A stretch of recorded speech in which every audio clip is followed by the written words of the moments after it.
રામ રામ, જય માતાજી, જય શ્રી કૃષ્ણ। દોસ્તો આજે અમે ફરવા નીકળી ગયા છે। એનું બેન અમારા તૈયાર થાય છે, એક બેન થઈ ગયા છે। જવાનું છે બબિયારા મેળીમાં થાય। વિડીયોમાં જોડાઈ રહેજો, વિડીયો બહુ સરસ, તમને મજા આવશે। તો દોસ્તો આપણે ખેતરોના નજારા જોતા જોતા હવે આગળ ધીમે ધીમે વધી રહ્યા છે।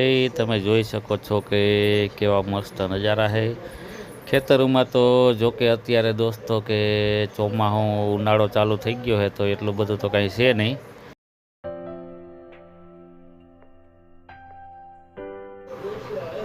દોસ્તો તો આપણે આવી પહોંચ્યા છે ઉપલેટાની બજારમાં, કારણ કે આપણે ઉપલેટા થઈને જ જવું પડે, એટલા માટે આપણે ઉપલેટા થઈને જાય છે। તો ઉપલેટાની બજારે તમને રસ્તામાં બતાવું દોસ્તો, કેવીક લાગે કમેન્ટમાં કહેજો। સામે દેખાય તે રેલવે સ્ટેશન છે। રેલવે સ્ટેશન કેવું મસ્ત બનાવ્યું હોય, તમે જોઈ શકો છો, રિનોવેશન કર્યું છે, વાહ।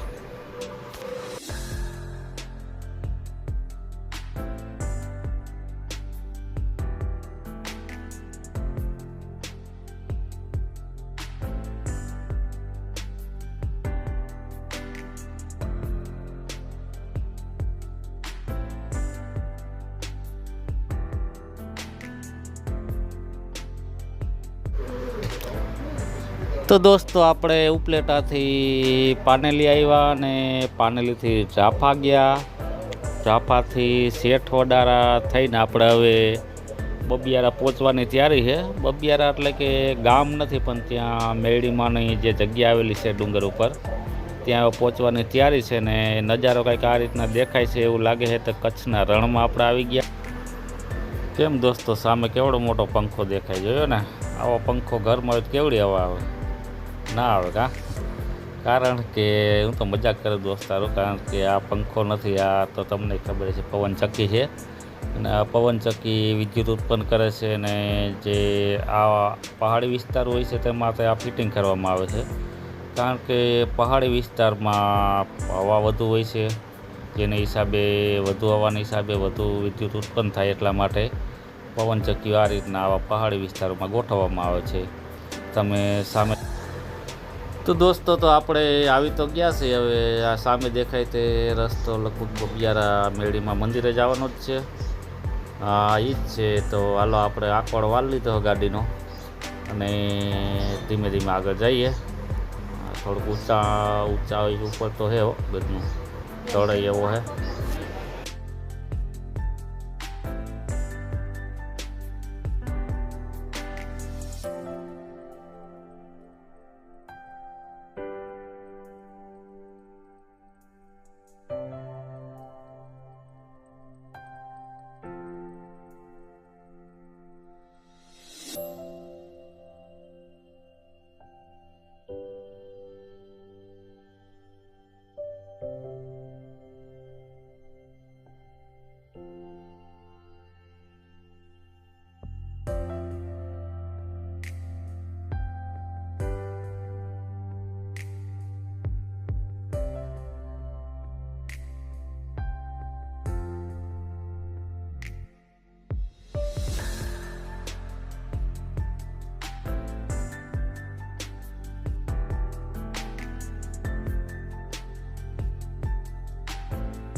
રામ રામ દોસ્તો, જય માતાજી, જય શ્રી કૃષ્ણ. આપણે હવે આવી પહોંચ્યા છીએ મેળીમાના મંદિરે. જોઈ શકો છો મારી મેળીમાનું મંદિર છે. એ જગ્યા મસ્ત, ફૂલ પક્ષણવાળી કે મેરલા માણા હોય કે અહીંયા હાકડ પડે એવું છે નહીં. બગિયારવાળા મેળીમાનું મંદિર છે દોસ્તો. વિડીયો ગમે તો લાઈક કરજો, શેર કરજો, સબસ્ક્રાઈબ કરવાનું ભૂલતા નહીં.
દોસ્તો અહીંયા પાણીની થોડીક સમસ્યા છે, તો અમે પાણી જે બગાડ્યું હતું એ પાણી પાછું ભરીને રાખી દઈશું, એટલે બીજા માણસોને કામમાં આવે.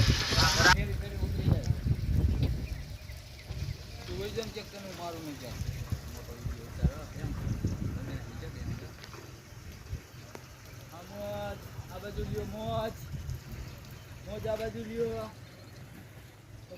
બાજુ લ્યો, આ મોજ, આ મેળીમાનું મંદિર આવ્યા છીએ.